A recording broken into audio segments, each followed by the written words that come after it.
Welcome to the Creative Chats Podcast with Mike Brennan.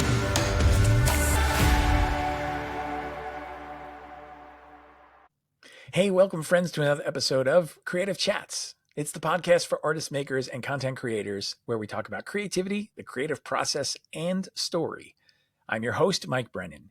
If you want to see some of my work, you can head on over to mikebrennan.me, and over there you'll find resources I've created for fellow creatives like you, and it's designed to help you show up more consistently for your creativity and your craft, to start doing some things that you said that you wanted to do, but maybe haven't taken action on for quite some time. Over there, you will also see my own artwork. And if you're looking at this on YouTube, you'll see some of the work behind me. That's mine. And you can see more of that on mikebrennan.me. Go to the shop tab, and there's artwork available there for purchase as well. And all the things that I create, you know, people say you create so many different things. How is it all kind of tied together? Is it all tied together? And honestly, it comes down to me experiencing something and creating as a way to process or a way to just figure some things out because I'm attracted towards something or wrestling with something or trying to find my way through the other side of something. So I create out of my experiences, and then I offer it to people like you and others who maybe they have experienced the same thing and there's something about my work that resonates with them, or I'm offering them an experience in what it is that I've created. Just like this podcast. This podcast is something I create every week because I love to have these conversations.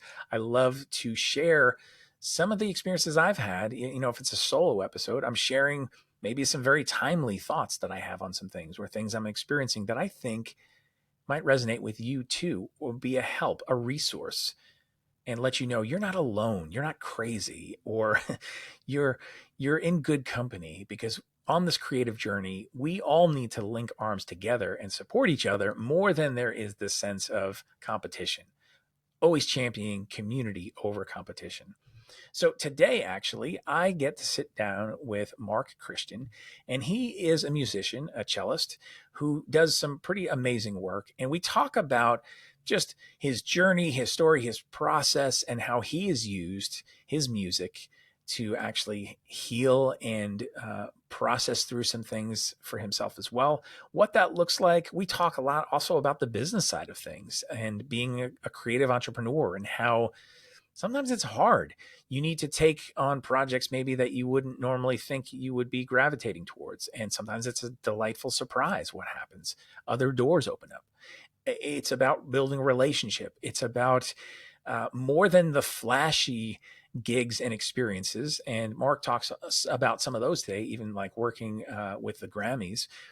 But it's the smaller venues sometimes. It's the more private events, the things that are less social media flashy, honestly, that often move the needle more or have some other value that ends up being revealed. And that's the stuff that keeps you going. That's the stuff that levels you up. So I love this conversation because it's just a very candid conversation about creating and about business and about how do we do this thing as we look to create more and get it out into the marketplace. And whether you are a hobbyist or whether you're a creative professional, what does this look like? How do we do this? And how do we evolve through different difficult seasons and all of those kind of things? So I know you're going to enjoy this conversation that I have with Marc. So without further ado, I'm going to get out of the way. Here is my creative chat with Marc Christian. Well, Marc, welcome to the Creative Chats podcast. Thanks so much for being here today. Thank you for having me. Yeah, I'm excited to dive into this conversation. Certainly, I've had a few musicians on the podcast before, but you know, there's always some thread that I love to pull on to be like, ooh, let's go there in terms of how your creativity shows up and where it came from. One of the questions I love to start with is thinking back to when you were a kid. What is like maybe one of the earliest memories you have associated with creativity? Was it music, or maybe was it something else? Let me think. It probably was music. You know, I started music at a very young age. So I started when I was probably 8 or 9 years old. I started playing piano. Then soon after that, I started playing drums and cello as well. And cello is my main thing nowadays. Yeah, I would say it was music from a young age for sure. Was there something that was like either a family member or some other kind of prompt that made you go, this is something I want to do? Or was it just kind of curiosity that you had? I think looking back on it now, I'm a very curious person. Back then, it was, I didn't come from a family of musicians at all. Neither my parents played, neither my grandparents played either. It was just, I was exposed to it at a young age. I remember, actually, this is my first time I remember I fell in love with music. So I have an older brother who's 3 years older than me. When I was 7 or 8 years old, so I was a second grade and he was a fifth grader. And I remember watching his talent show, and it was like a choir talent show. My brother was like singing in a choir, but there was a kid there. He was only 10 years old at the time, but he played drums, and he had a little like drum solo like in the choir show, And it was like, to me, that was like watching like the best drummer in the world. Thinking back on it now, like, he probably wasn't that great, but he was 10. Like that's when I really fell in love with it, and then from there I begged my parents to give me a drum set for like 2 years before they got it. Yes, sorry, I can't remember the original question now, but like that was kind of the first time I fell in love with like the arts. I think was Yeah. back then. Yeah. That's saying something for your parents, because I know like that's a tall order to accept a drum kit into your house and like, oh It's boy. a lot. Yeah, out of all instruments, that's the one that like parents like dread. I mean, Exactly. it's fun, but it's like you need a garage or like a soundproof room. It's a lot. It's a big commitment. Yeah. So being that you said you started with piano, then went to drums, then to cello, was Yeah. there a natural handoff for these things, or like how did that come about that you kind of evolved into cello? Well, so I started playing. Technically, I started playing piano first, but when I was like really young, probably like 5. But then I ended up I was just too young to really do it. So I started drums. That was, I guess, that was the first one I really took off with, and I was naturally talented at it. And I think that was what sparked so much interest too. Like other than just it being like fun, but like finding something I was like good at. And I was naturally good at it at a very young age. I was acknowledged for it. So that kind of sparked my interest in music. And then I started cello probably 2 3 years after that. But the reason why I guess I stuck with cello the most, because I still play drums and keys, but I stuck with cello the most is because I've always wanted to be a singer. Actually, like, I don't care as much anymore. Growing up, I thought like singers were like the coolest thing, being able to like have a message with your music and like be able to directly communicate it. But I was never a good singer, and I'm still not. But cello was my substitute for that. I was able to express myself through cello. I felt like I was singing through cello, and even speaking through cello. The way I kind of developed to play like reflected that. I'm not much of like a classical player anymore. I'm more of a lyrical player. I play like someone would sing, or I play like I could play just like how I feel. I could like very easily express emotions through cello. Through Yeah. improv that. Yeah, and when I think about cello as an instrument, there's certainly an emotional depth to it, and the things that I've listened to that have really moved me, like Hmm. you said, kind of in a sense, almost like a voice with these tones. I specifically think about like Zoe Keating. If you're familiar with her, but she, and even just taking in and doing looping with it and getting creative on that aspect of things. Yeah. And I'm pretty sure she did like the theme song for Lost on the TV show. But I remember specifically a time period in my life where I was really suffering from some depression, and listening to that, going off into the woods just for a walk and listening to that and just feeling like these songs, these sounds, I feel like they're resonating with me and almost expressing something in a musical language that I couldn't, but I felt very seen and heard and connected to that. So Yeah. I know what you're saying in that. That's an amazing thing. And I know that you have this draw towards being more connected with using the cello for healing and emotion, correct? Yeah. That's correct. Yeah. What does that look like for you, and how did that come about? And to touch upon what you were saying about how you connected through music and or connected with music, and it kind of gave you it kind of expressed something you weren't able to express yourself just by listening to it. I mean, imagine like playing it too. So I grew up a very very shy, introverted kid, and I just like didn't. I really didn't talk that much when I was a kid at all, and I was just too shy to interact with people. So music was really a way for me to express, and it was essential. I really think it saved my life. Because it's hard being that kind of kid growing up. It's just hard being a kid in general, right? But if you're that like really shy, quiet kid, and I have a lot of siblings too, and they weren't necessarily like that. So if you're that kind of person, you don't have many friends or something, you need like some sort of outlet, to express yourself. And that was the way I did it. So it was healing for me. As I got older, I realized that it was healing for other people as well. I've had so many experiences. Like here's let me think of one I could tell you. Like there was one pretty recently, actually, it's probably like a year or two ago. I was playing at a what was it? It was like a memory care center. So it was a center for people with like dementia and Alzheimer's and things like that, and the patients that lived there full time. I remember walking in there because I was hired to play for it, and I didn't really know what it was until I got there actually. But I got there and I'm like, oh, this is like way different than I thought. And there was the patients there that were all sitting in their chairs and everything. They looked so just like lethargic and just I don't say they didn't look dead, but they're just like they weren't speaking, and it was just very quiet in there, and it had this energy in the room, very kind of like just it was just kind of sad, honestly. Seeing a lot of people in that same situation, but I started playing for them, and they just livened up immediately. There's even some people that were in wheelchairs that were they could stand up, I guess, but they started like standing up and wanted to dance with their nurses and everything.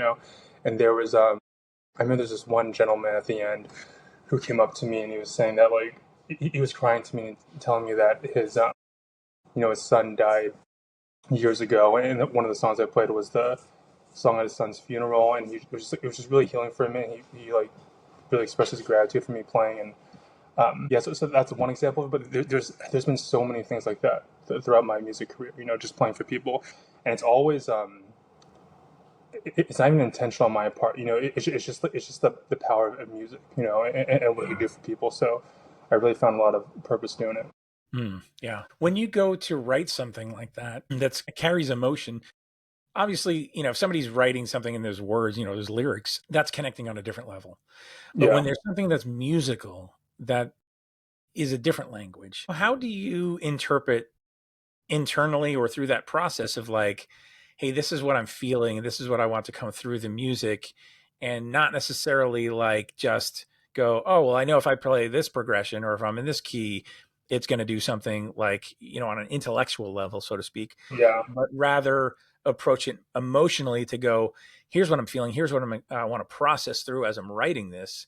How do you like talk a little bit about the process of that? How does that come across in what you actually end up writing and performing? So that's an interesting question because you're right. If you're writing lyrics, then it's more direct and obvious what the music is about, because there's words in it. But when you're writing instrumental music, I honestly don't have to think about an intention too. I don't have to really focus on the intention too much.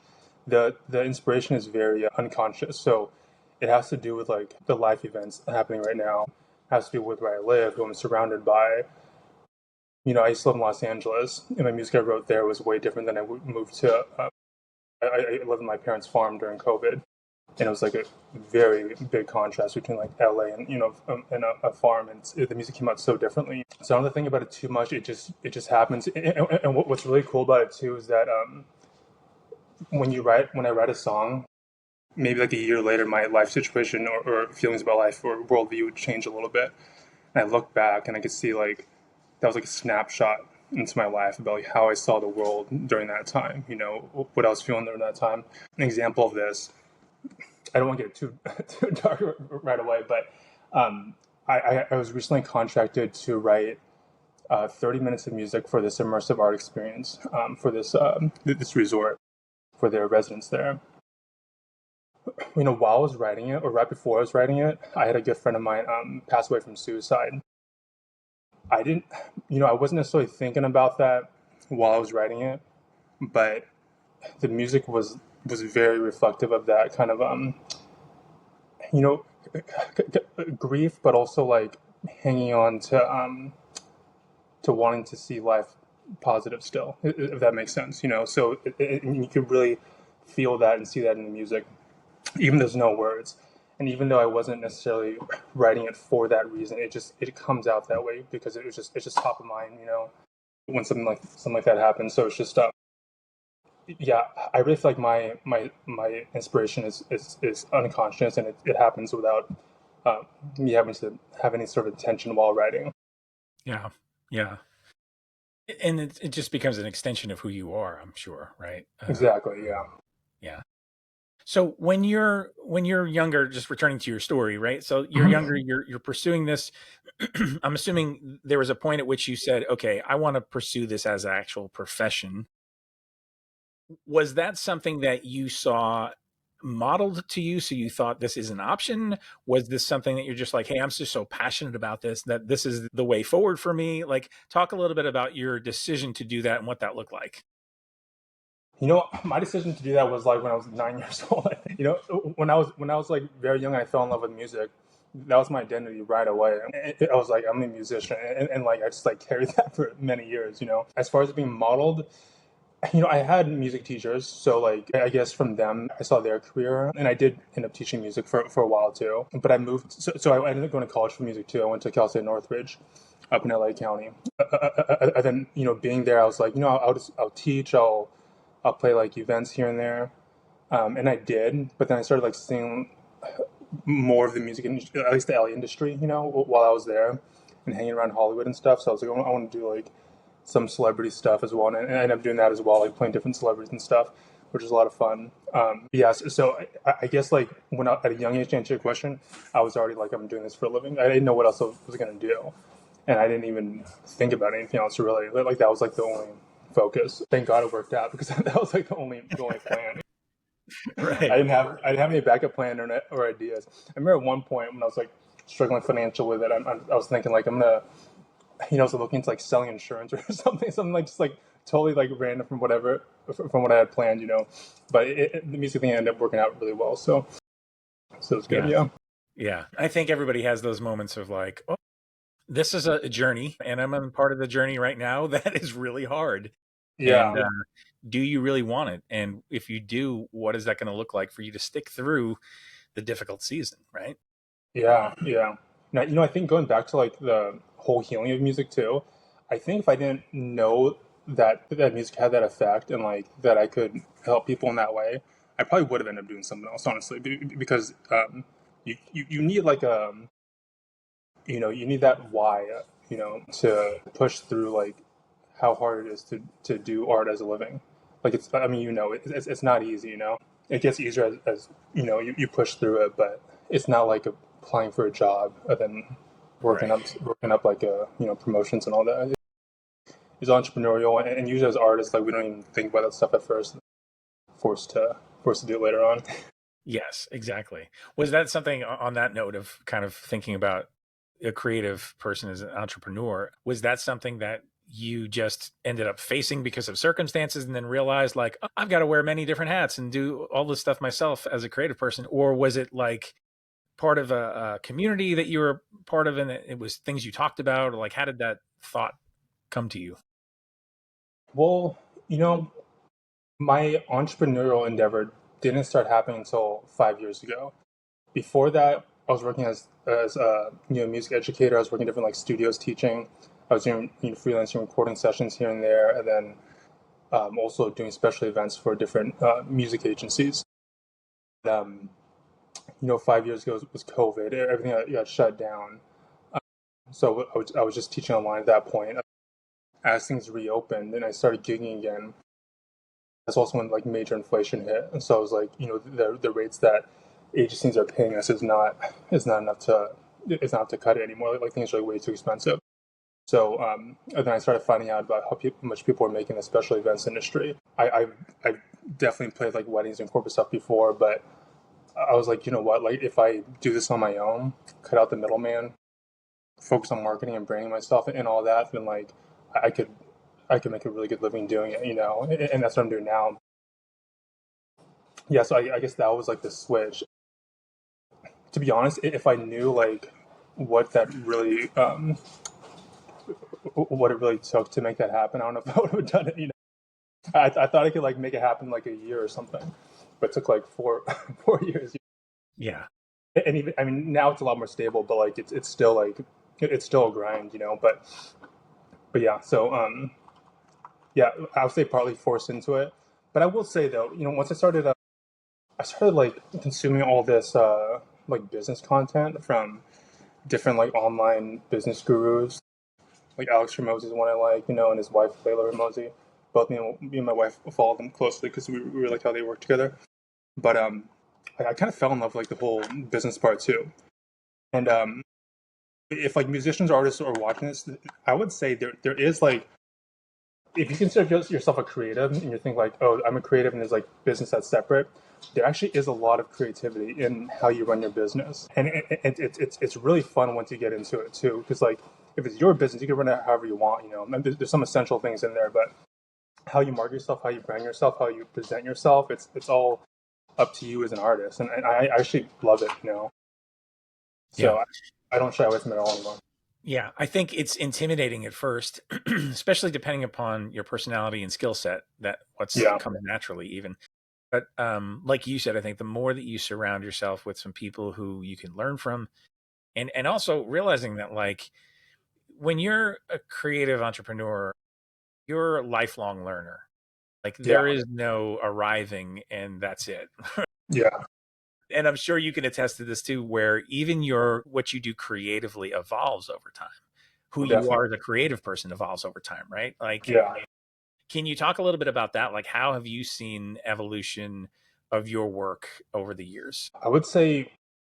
I mean, talk about like my music work specifically, Hmm. or Yeah. like just evolution. Oh yeah, I would say, you know, before I started the entrepreneurial journey of, you know, making this my own business and do that whole thing, I was I didn't really fully understand what it meant to to be of service through my art, you know. And if you're gonna, you know, run your business, you have to package your art into a product that you could sell to people, or a service that you could sell to people, you know. So like I really started understanding that like once I started doing my own stuff, you know, booking myself and pitching myself and all that. It's like you have to have a clear like, I don't know, you have to have a clear idea of how you're serving people, you know. But how it's evolved my art, it's made me less selfish with it, I guess you could say.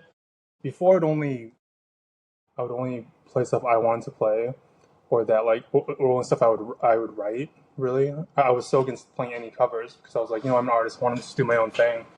I just want to play my own music, and I still do. But you know, if you're serving the world through your art, like if people, you know, want, if there's songs that really mean something to people, it's worth it to learn it and play it for them. You know, not just for the money, but because you're also like you're serving them. You know, so you're, once you get into that like mode of being of service rather than trying to get applause, I guess, you know, things just like work out way better in my experience. Yeah. And there's something also about when you're a creative person, it's again kind of the whole thing of like you haven't arrived, even creatively, there's always a next project. There's always a next level of something or expression or some other thing to kind of chase or adapt into what you're doing, or that may change your process, right? So like, have you seen that aspect of things too in terms of like, you know, I'm sure how you play things and what you play today doesn't look exactly the same as, you know, 5, 10 years ago, right? No, not at all. But I mean, I think part of that too is you change as a person. You know, it's like the things I write now. It's not like how I wrote when I was like 20. You know, it's just I'm a different person back then. Um, yeah, I will say though that like I think, you know, really serving other people has expanded my musical ability too. Because if someone's, I've like learned, I don't know, hundreds of songs at this point for people when I wasn't doing that before, and it's like learning all those songs and like learning how to play different styles for them, that like it really did help me as an artist. You know, it helped me as a instrumentalist and all that, like just technique wise and just expanding my horizons really. Yeah. Yeah. In terms of like your career trajectory of things, you mentioned kind of in passing and you were like, oh, well, I wanted to do like work with celebrities and do these different gigs and things. How does something like that even come about? I mean, is it like connections you already had? I mean, because somebody may be listening right now and they're thinking, well, yeah, of course, that sounds like an amazing opportunity. but I wouldn't even know where to begin to do that. So I can only speak from my like limited experience of it. So this is not like the playbook or anything, but this is how like because I did do some work for like the Grammys. I did some work for like her and Us Duo and some famous DJs and actresses, and all that, and like movie award shows and stuff. That was all through. It just for me, it was just connections and reputation. Um, Being good at like just being good at the craft, and then one thing I would say though is the connections like aren't obvious. A lot of like young musicians or people just starting out, they're like waiting for some like obvious connection, like oh I'm gonna play for this person because this person's like Chris Brown's like music director or something. It's like it's not like necessarily like that. Maybe sometimes it happens like that, but for me, I just did my best whatever I was playing. So if I was playing for a singer-songwriter that was recording out of their garage and they hired me to do it for $50, I would still give it my all, and building that kind of reputation of like of just doing high quality work, regardless of like what you think of it, just having integrity in your own work that like really goes far. And what I learned too is that like a lot of times the connections you need are already in your network. You just don't know it. Like they might be like, one or two people removed from a contractor you really want to work with. So yeah, I just I just did a bunch of recording sessions, even like weddings and stuff. Because even in like the special events wedding world, which I'm deeply in right now, the people that you might be contracted to play with, like let's say you're playing a quartet or something, a string quartet, maybe the violinist you're playing with is also like Celine Dion's violinist or something, which is very common. Like people don't realize that. Like they see like a special events musician, they think that's all they do, and it's like no, like instrumentalists, they play for like everything. Like one day they'll be playing at Coachella, next they'll be playing like a bar or something. So like you don't know who's watching or who you're really even playing with or who you're playing for. I mean, I kind of learned this stuff along the way, but if I was to do it all over again, I would just play out more than I did before. Even like, and I started playing open mics. That's why I first started gigging, and then I kind of went from there. But I would just play it as much as I can, just like really extrovert yourself and be in front of like everybody. Yeah, I think there is a myth that, and I'm glad that you kind of spoke into this, where you get a certain gig or opportunity that seems like it's like this is big. This is Yeah, big name, right? Like you mentioned the Grammys. I think the myth is that well when I do that, then all of a sudden I've leveled up and that's all I will ever do, and I've kind of gotten into a different category, and now I'm set, and now it's like there's an expectation that comes with that. And what I hear you saying is you still continue to take advantage of the opportunities that are before you, regardless of what they look like, and you do the best for each one because that's your work ethic. And then you kind of assess as you go, right? You see what opportunities come. I'm sure there are things that you have on your radar that you're looking for, like, hey, I really would love to be a part of this. yeah, But it's not like you've arrived kind of thing, right? yeah. It's never like that. And also, sometimes when you think like, oh, this is gonna be the gig that's gonna push me forward, like most of the time it's not. In my experience, like even when I did this like movie award show not like last year, it was like a big celebrity thing. There was like what's his name, like Terry Crews was the host. I think Hillary Duff was there. There was a lot of like celebrities at this place, and I was playing with this actress named Christy Metz, and she also sings too. So we did a couple songs with her, but and it was like televised and everything, and like that seems like that's like a big that's going to be like the big like I don't know gig that would like move things forward in some way. But it wasn't necessarily. It was kind of like a one and done thing. I've done other stuff that seemed like way smaller than that actually did connect me with people more.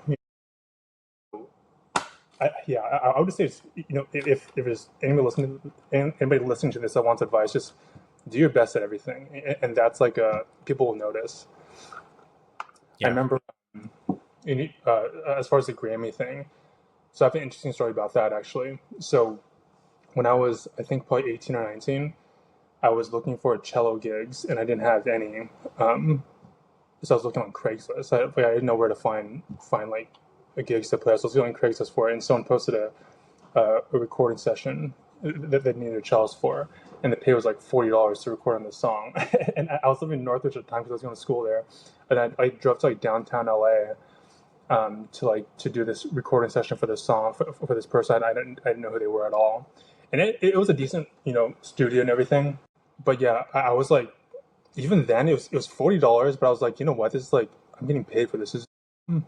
It was like a big like stepping stone for me, so I I like warmed up for like 3 hours before, like in my dorm room, and then I went over there and I was like so nervous.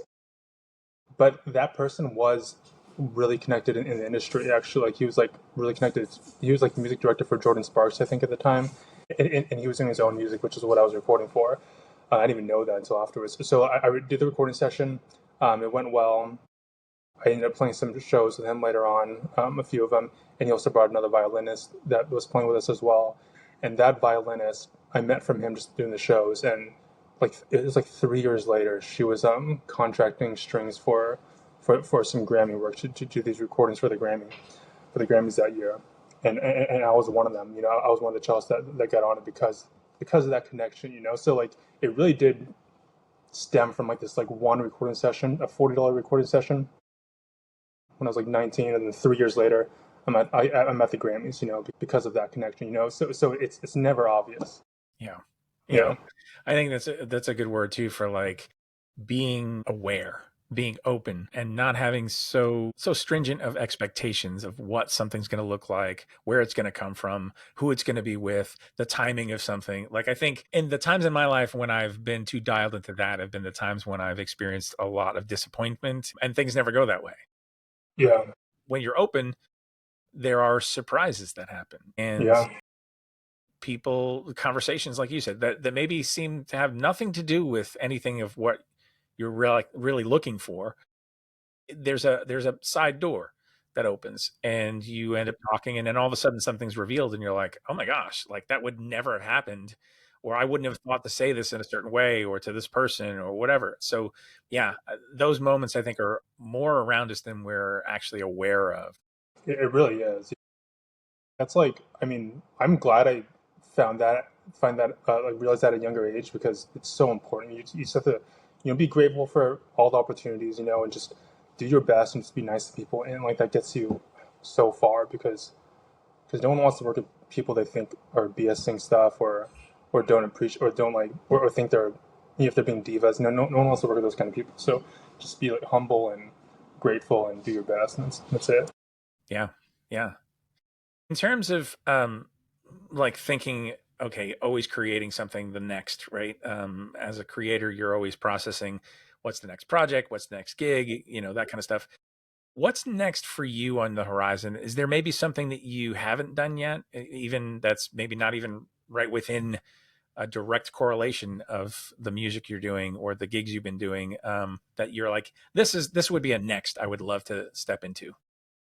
So, um, I touched on it earlier, but I got, I was contracted to write this music for this like resort for this immersive art experience, right? That A little bit about that immersive art experience. So they built like this. It's a little hard to explain, so let me know if I'm making sense or not. But they built this like 360 degrees theater in the middle of the woods, in the middle of the forest, at the resort, and there's like time lapse images being projected on this 360 degrees theater. So the audience is sitting in the middle of it, and all around them they can see like these images. And I wrote the music for it, but I'm also performing for it right in the middle of it. So like I'm performing right there. I'm performing cello along with these like produced tracks that I made as well. So it's this whole like full like cinematic experience with these like really cool time lapse images of nature and all that stuff. So I want to do more stuff like that where there's the composition element, but also a performance as well. So, and not necessarily because I've played original shows lots of times, but I want to do stuff where it's like mixed with some sort of immersive art experience, or just like when it's mixed with another media. That same director that did the time lapse images, he recently was at the Vatican and projecting his images on the Vatican for an event. So something like that, like if I was to like partner with him on something like that, that would be awesome. That same director also did a film at the Sphere in Las Vegas. Yeah. So if there's something like that, but I'm like playing the music for it, like that would be like really cool for me, or that's a bucket list thing for me. That's cool. Yeah. And that's the thing is like there's so much possibility when you start to think about collaborating with people. You're piggybacking on each other's skill set and even networks and relationships and making something that you couldn't necessarily make just by yourself. I think there's some Exactly. value there, right? Yeah. Yeah, man, that calibration is everything. Once I started doing that immersive art experience, so like that whole theater I'm talking about, that 360 degrees theater, that was all custom made, and the vision for it was the manager of the resort, and she just like drew real quick on like a piece, like a napkin, basically, and then she's like, it was like a circle with like a dot. She's like, the dots where the people will be, the circle is going to be the theater, we'll have some music in there. It was like this like sort of vague vision, but like she had the vision.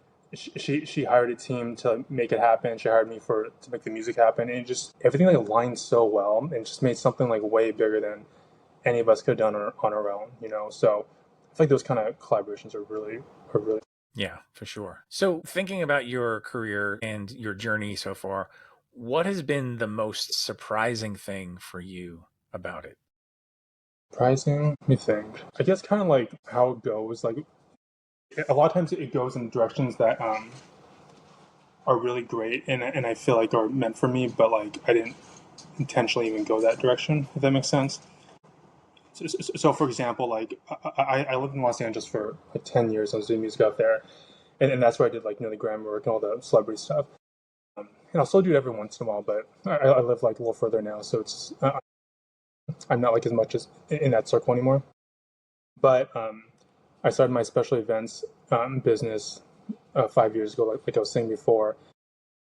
That I did out of necessity at first, but then I fell in love with it so much, and I fell in love with just like serving people in that way, and it ended up being like way more fulfilling, and financially it ended up being better. It ended up being better than doing the celebrity stuff, to be honest. Like I think there's a thing with like celebrity musicians that are playing with different like big artists where like I think the contractors know people will do it for a lower rate because it's with a big artist, I guess. So they could get away with like not paying as much. I don't know. I don't know how it works exactly, but like I just know that doing the special events business is like has been financially more successful, but also just fulfilling wise, like it's been way more fulfilling to me. And yeah, before COVID, I was planning just staying in Los Angeles and doing the whole LA scene for however long, like indefinitely. But so I guess that was surprising to me that like it took this turn and ended up being better than what it was before. Yeah. Yeah. Being open to those things, they can be game changers. And like I said, when you're not so tied to it has to look a certain way and another Exactly. avenue presents itself, that can actually be even better than what you thought it would be. Yeah, 100%. Yeah, Yeah. yeah. I think what you said too, like about it looking a certain way, that's a big part. I think, I mean, for the music world, if you're in music and you tell people like, oh, I was playing at the Grammys or something, like all your friends and family are like, damn, like that person like made it. That's the perception, and that may or may not be the case though, like in real life. Right. Um, but it does like look more exciting. It looks more prestigious. It looks a certain way, but and the special events industry, it doesn't look as exciting. But like the lifestyle is so much better for me, and I don't know. So I love it. But yeah, it actually did take me a while to rebrand myself as that because I was like it doesn't look as like sexy. You know what I mean? It doesn't look as sexy as like being on big stages or whatever. But it ended up being better. So I don't know. You're right. Like you have to not care what it looks like and just do what really fits you. Yeah. And sometimes it's if it's a matter of can I keep doing what I want to do as a career, being open to that looking different than what you expected or even what you've been aiming towards and being thankful, right? That I still get to do what I love and get paid for that. Like that's a privilege. Not everyone has that ability. And with that comes certain parameters that you have to work in and around and be creative, kind of looping back to even what we said earlier, how you approach the business side of things, how you make things work and different seasons that you're in. Some are easier than others, but it's all tied together.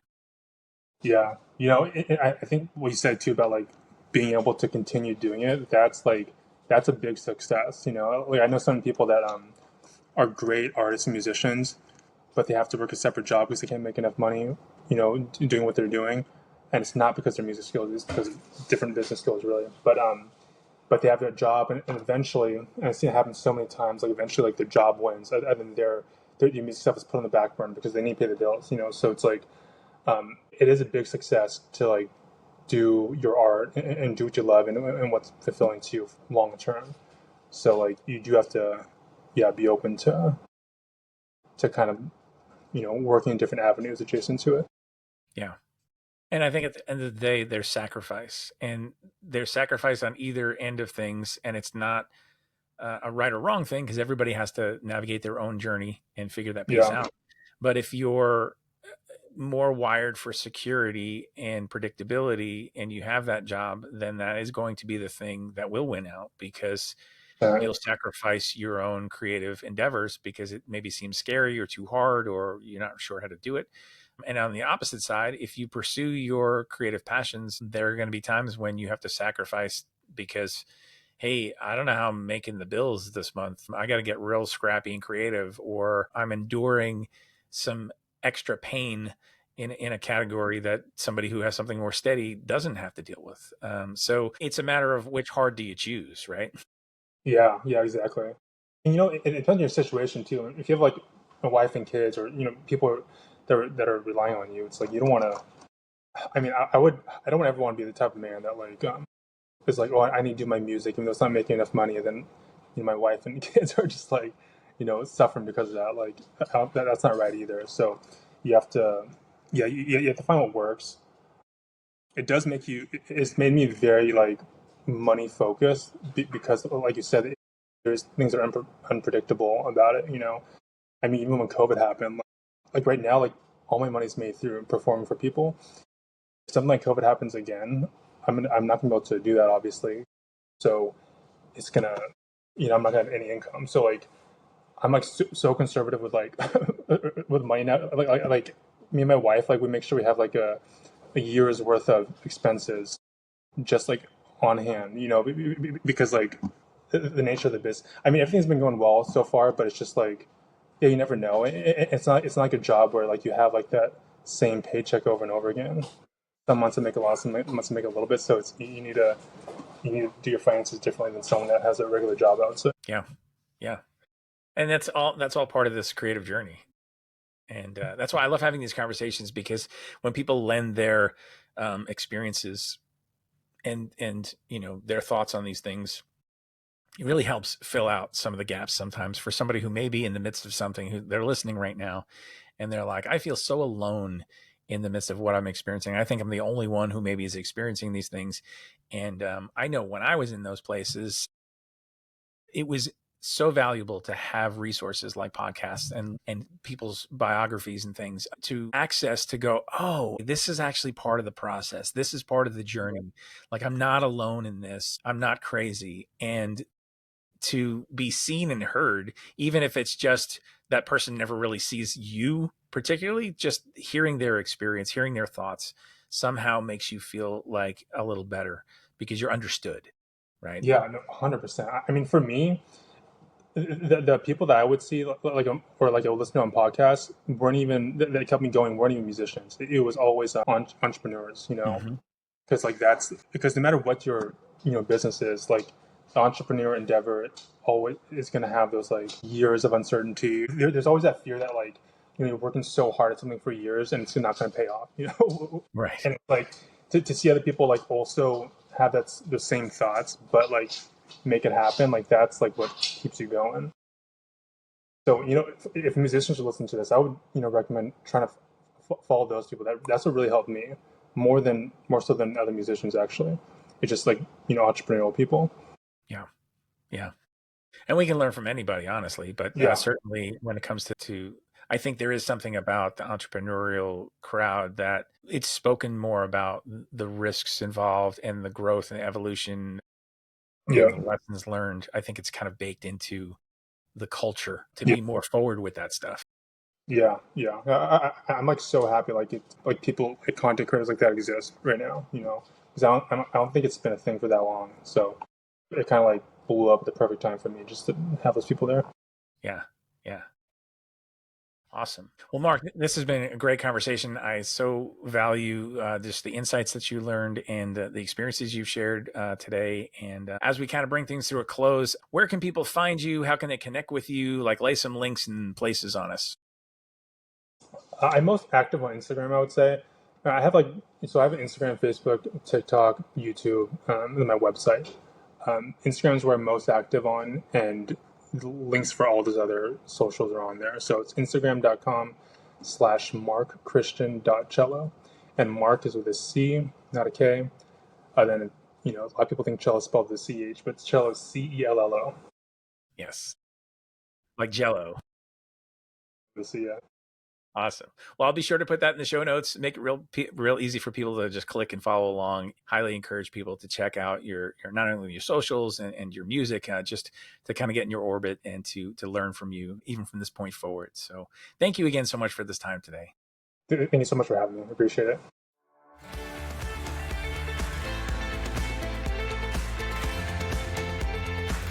Thanks for listening today. I'd appreciate it if you would subscribe, leave a rating and a review. It really helps this podcast be seen and heard by others.